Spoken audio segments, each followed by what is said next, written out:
할렐루야. 12월 30일 월요일 새벽 기도를 시작하겠습니다. 사도신경으로 우리의 신앙을 고백합니다. 나는 전능하신 아버지 하나님 천지의 창조주를 믿습니다. 나는 그의 유일하신 아들 우리 주 예수 그리스도를 믿습니다. 그는 성령으로 잉태되어 동정녀 마리아에게서 나시고 본디오 빌라도에게 고난을 받아 십자가에 못 박혀 죽으시고 장사된 지 사흘 만에 죽은 자 가운데서 다시 살아나셨으며 하늘에 오르시어 전능하신 아버지 하나님 우편에 앉아 계시다가 거기로부터 살아있는 자와 죽은 자를 심판하러 오십니다. 나는 성령을 믿으며 거룩한 공교회와 성도의 교제와 죄를 용서받는 것과 몸의 부활과 영생을 믿습니다. 아멘. 찬송가 246장 찬양하시겠습니다. 찬송가 246장 찬양하시겠습니다.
신약성경 요한계시록 22장 1절부터 5절까지 말씀입니다.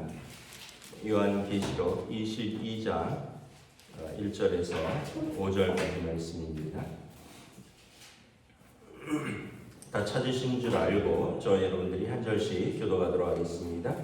요한계시록 22장 1절부터 5절입니다.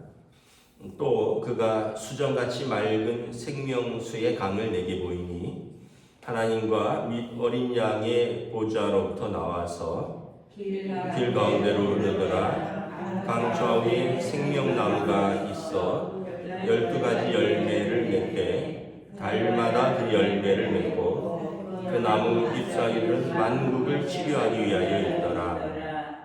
다시 저주가 없으며 하나님과 그 어린 양의 보좌가 그 가운데 있으리니 그의 종들이 그를 섬기며 그의 얼굴을 볼 터이요 그 이름도 그들의 이마에 있으리라. 함께 읽습니다. 다시 밤이 없겠고 등불과 햇빛이 쓸데없으니 이는 주 하나님이 그들에게 비치심이라. 그들이 세세토록 왕노로 가리로다. 아멘. 할렐루야. 2024년의 마지막 한 주가 시작됩니다. 하나님께서 은혜와 평강으로 함께 해주시기를 축복합니다. 요한계시록 22장은 이제 새 하늘과 새 땅을 설명하는데 이 처음 에덴 동산의 회복을 연상케 하는 그 새 하늘과 새 땅을 말합니다. 22장 1절에 보면 수정같이 맑은 생명수의 강이 있다라고 말을 합니다. 그리고 하나님과 어린 양의 보좌로부터 그 생명수의 강이 쫙 흘러간다는 거죠. 예수님께서 내가 생수의 강이라 나를 먹고 나를 마시라 너희가 다시 목마르지 아니하리라 그 생명수의 강이 그 하나님과 어린 양의 보좌로부터 나와서 길 가운데로 흐르는데 강 좌우에 생명나무가 있습니다. 에덴 동산에 생명나무의 열매가 있고 선악과도 있었죠. 그런데 이제 선악과는 없고요. 생명나무가 있어서 12가지 열매를 달마다 맺는다고 나오고 있습니다. 그리고 그 잎사귀들은 만국을 치료하는, 그래서 열매는 생명나무고 생명나무의 열매를 맺고 잎사귀는 치료의 잎사귀고, 그래서 3절에 보면 다시 저주가 없다. 이제 선악과가 없으니까 죄도 없고 다시 저주가 없고, 그리고 하나님과 어린 양의 보좌가 그의 그 가운데 위치해 있고 그의 종들이 그분들을 섬기며 그의 얼굴을 본다. 하나님의 얼굴을 볼 수가 없었죠. 왜냐하면 그 출애굽기나 이런 데서도 하나님의 얼굴을 보는 것은, 죄인이 거룩하신 하나님의 얼굴을 보는 것은 죽는 것이다 해서 아무도 하나님의 얼굴을 보기를 원치 않았고 두려워했습니다. 모세만 오직 하나님의 뒷모습을 봤죠. 하나님 당신의 영광을 보여주십시오 했더니 하나님께서 모세를 바위 틈에 세우시고 그 손으로 덮으신 다음에 하나님이 지나가시고 그 손을 치우니 모세가 하나님의 뒷모습을 보았다. 그러니까 하나님의 얼굴을 감히 본다는 건 상상할 수도 없고 뒷모습만 보는 것으로도 모세는 하나님의 영광을 보았는데, 이 새하늘과 새 땅에서는 그의 종들이 하나님의 얼굴을 볼 것이라. 그리고 그들의 이마에 하나님의 이름을 새겼더라. 그래서 다시 밤이 없겠고 어둠, 밤, 저주, 음부 이런 건 다 연결되죠. 저주도 없으니까 밤도 없고 어둠이 없는 거죠. 어둠이 없으니까 등불과 햇빛이 필요가 없다는 거죠. 하나님의 빛이 그들에게 비치심이라. 그들이 세세토록 왕노릇 하리로다. 하나님의 빛이 온 세상을 비추고 성도들이 세세토록 왕노릇 할 것이다. 우리가 이제 요한이 보는 환상 가운데 새하늘과 새 땅을 이렇게 설명을 한 겁니다. 하나님 나라가 어떨 것인가를 요한이 자기가 본 환상으로 설명을 하는 거죠. 뭐 이거보다 훨씬 더 좋겠지만 아마 요한이 가진 상상력으로 자신이 표현할 수 있는 방법으로 표현을 했을 것입니다. 요즘 TV에 보면 무슨 젊은 연예인들이 핀란드 가서 새빵살이 이런 프로그램이 있더라고요. 남자 연예인 몇 명이 핀란드로 가는 거예요. 그래서 핀란드에 오지에 인터넷도 안 되고 전기도 안 되는 그곳에서 며칠간 이렇게 자급자족하면서 사는 거를 뭐 찍는 프로그램인데 핀란드는 세계에서 산림 조경이 가장 잘 된 곳입니다. 그러니까 나무가 너무 잘 우거져 있고 그리고 그 나무 그 드론으로 아마 항공 촬영한 것 같은데 그 울창한 나무에 차가 한 대 이렇게 지나가는데 다 비포장이죠. 그래서 어디 도착을 하면 그 오두막집이 하나 있는데 전기도 안 되고 인터넷도 안 되고 등불을 켜고 이게 사는데 물을 떠오려면 이렇게 조금 걸어가면 무슨 샘물 호수 같은 게 있는데 나뭇잎이 둥둥 떠 있고 이런데 그 물을 떠서 그냥 마시는데 너무 시원하고 맛있다는 거예요. 그리고 이제 그 마당에는 텃밭에는 온갖 채소, 야채들이 있고 그 마을 사람들은 소고기를 먹는 게 아니라 술록고기를 먹더라고요. 뭐 그러면서 자연 그대로의 삶을 이렇게 보여주는 거죠. 호수에 나가서 그물을 던지면 고기가 잡히고. 그러니까 아마 현대인들이 좀 동경하는 게 가끔 저도 자연입니다 뭐 이런 걸 보는데 왜냐하면 너무 현대는 편리한 시대고 없는 게 없는 시대인데 너무 없는 게 없다 보니까 또 남들보다 더 갖고 싶어 하고 그래서 그거 못 가지면 괜히 속상한 것 같고 그거 없으면 불편한 것 같고 그런데 이제 그런 걸 보면 진짜 아주 옛날로 돌아가서 정말 불편하지만 그 안에서 이렇게 만족하는 뭐 그런 거를 추구하는 것 같고 그래서 그런 걸 보면서 대리만족을 느끼는 것 같아요. 저희 어렸을 때만 해도 그냥 시냇물을 입에 대고 마셨잖아요. 저도 뭐 강원도에 살아서 소풍 가면 그냥 물을 입에 대고 마셨어요. 그리고 빨래를 냇가에서 하는 분들도 있었고 진짜 그 물고기가 은어 낚시 같은 거를 하는데 뭐 미끼 없이 그냥 낚싯대만 던져서 이렇게 해도 그 은어라는 고기가 잡히고 정말 그랬던 게 기억이 나네요. 그리고 교회 마당에 무화과 나무가 있었는데 무화과 나무 이파리를 따면은 하얀 그 액이 나오는데 이것도 무좀 치료에 좋다고 그거 해서 또 무좀에 바르는 분들도 있었고 여기 보면 그 생명나무의 잎사귀는 만국을 치료하기 위해 있어요. 그러니까 우리가 정말 살면 살수록 죄악된 세상이 발전하는 것 같은데 어떻게 보면 처음의 모습을 잃어가는 건데 이제 새하늘과 새 땅은 그 처음의 에덴 동산을 다 회복하는 거죠. 죄송합니다. 그래서 뭐든지 처음에 하나님께서 만드셨을 때는 정수기가 필요했겠어요. 처음에 하나님께서 만드실 때 뭐 그냥 물을 마셔도 됐겠죠. 처음에 하나님께서 만드셨을 때 뭐 농약을 칠 필요가 있었겠어요. 그냥 그 과일이나 따먹으면 되는 거죠. 씻어서나 먹어도 되고 안 씻어 먹기도 하고 어렸을 때 산딸기 같은 건 그냥 따서 먹었지 그거 뭐 씻었나요? 근데 요즘은 다 씻어야 되잖아요. 농약 씻어내야 되고 막 씻어야 되고 근데 그런 걸 보면 모든 것에 처음 것의 회복을 이렇게 보여주는 것입니다. 여러분 자연만 그러나요? 피조물만 그렇습니다. 사람도 그렇잖아요. 사람들도 뭐 우리 어렸을 때 생각 안 해도 되고 아이들 어렸을 때 생각해 보세요. 얼마나 순수했습니까?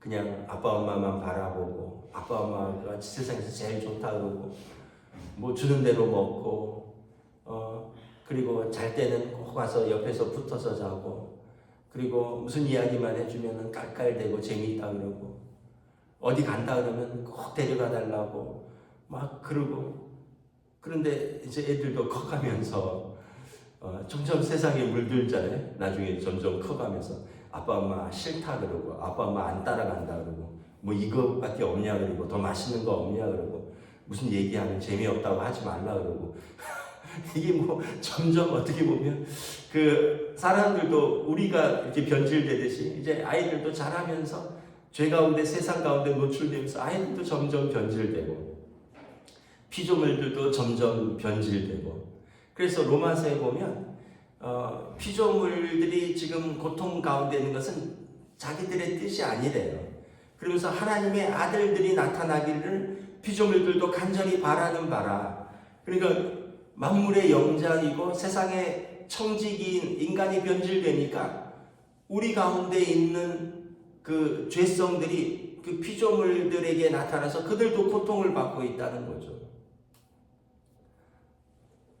그 보면은 참 그 바다 해양 생물들 이렇게 구조하는 것 그런 게 보면 바다 거북 목에 그물이 감겨져 있고 뭐 그 어디 남극에서 뭐 펭귄 같은 것도 그물에 감겨져 있더라고요. 이 플라스틱 같은 것들을 고래가 이제 소화불량으로 죽은 거예요. 고래 시체가 떠내려 왔는데 고래 사체를 갈라보니까 뱃속에 플라스틱이 가득한 거예요.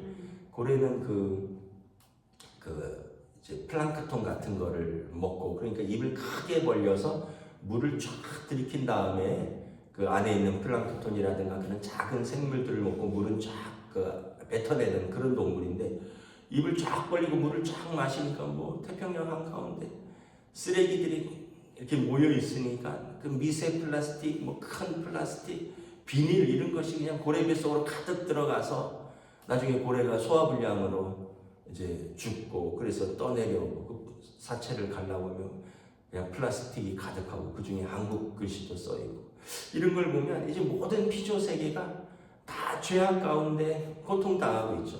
우리도 고통당하고 있고 피조 세계도 고통당하고 있고 동물도 식물도 하늘도 땅도 바다도 다 고통 가운데 있다는 거예요. 참 어제 또 끔찍한 사고 났잖아요. 179명이 또 항공기 사고로 생명을 잃었는데 그런 걸 보면 참 이 땅은 눈물, 슬픔, 죽음, 고통, 아픔이 끊이지 않는 세상인 것 같아요. 그래서 예전에 존경하는 어느 목사님이 이제 병이 걸려서 늘 아프시니까 이 저녁에 주님이 오실까? 해가 뜨면 이 아침에 주님이 오실까? 해가 저물면 이 저녁에 주님이 오실까? 고통 가운데서 늘 하나님 나라만 생각하고 바라보던 그런 말씀이 있었는데 우리 모두는 다 하나님 나라를 꿈꾸는 사람들이라는 거예요. 근데 이제 하나님 나라를 모르면 그냥 이 세상이 좋은 거죠.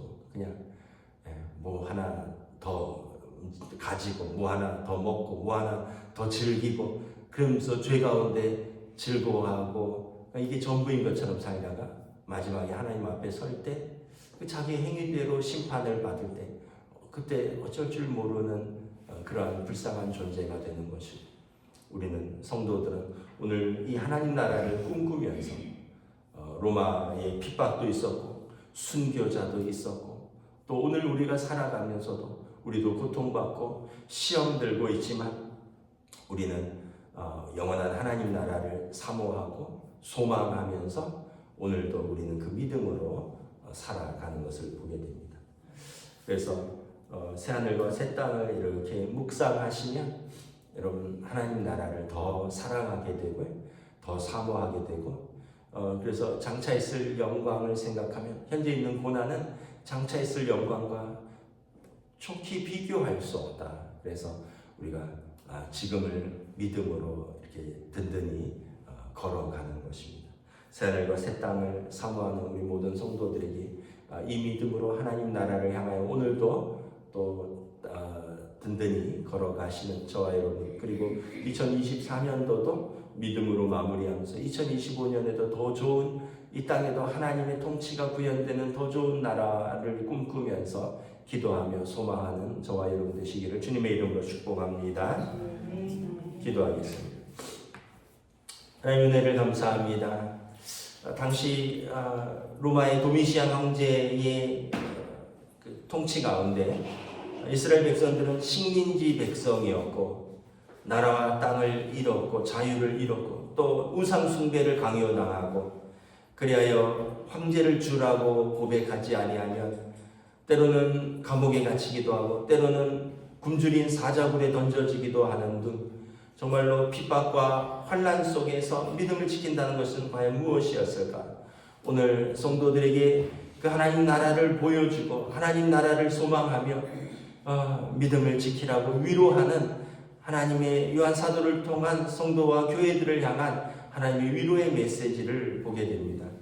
오늘 이 시대를 살아가는 우리들도 감히 그와 같은 고난은 아니지만 우리들도 각자가 마주하는 고난들이 있습니다. 때로는 육신의 질병, 때로는 가족의 고난, 때로는 어떤 물질적인 결핍, 때로는 우리처럼 이렇게 정치가 혼란스럽고 그리하여 모든 국민들이 마음이 불편하고 그런 가운데 또 이런 큰 재난도 있고 정말 우리도 이 고통 속에서 하나님 나라를 바라보고 꿈꾸며 살아갑니다. 요한계시록의 말씀에 이 하나님 나라를 사모하는 주의 백성들, 먼저는 이 땅에서 하나님의 통치가 구현되는 정의와 공의 그리고 은혜와 사랑이 충만한 나라가 되기 위하여 우리들이 기도하기를 쉬지 않기를 원합니다. 또한 우리가 영원토록 바라는 그 하나님 나라를 바라보고 비록 지금 우리의 삶에 고난도 있고 시험도 있고 유혹도 있지만 그 나라를 바라보며 소망 가운데 꾸준히 믿음으로 정진하는 저희들의 삶으로 성령님 인도하여 주시옵소서. 2024년도를 마무리하는 날들이 이제 며칠 남지 않았습니다. 올 한 해도 다시 오지 않을 우리에게 소중한 시간, 하나님 귀한 은혜의 시간으로 믿음의 시간으로 함께하여 주시옵소서. 감사를 드리오며 우리 주 예수 그리스도 이름으로 기도드리옵나이다. 아멘. 하늘에 계신 우리 아버지의 이름을 거룩하게 하시며 아버지의 나라가 오게 하시며 아버지의 뜻이 하늘에서와 같이 땅에서도 이루어지게 하소서. 오늘 우리에게 일용할 양식을 주시고 우리가 우리에게 잘못한 사람을 용서하여 준 것 같이 우리 죄를 용서하여 주시고 우리를 시험에 빠지지 않게 하시고 악에서 구하소서. 나라와 권능과 영광이 영원히 아버지의 것입니다. 아멘.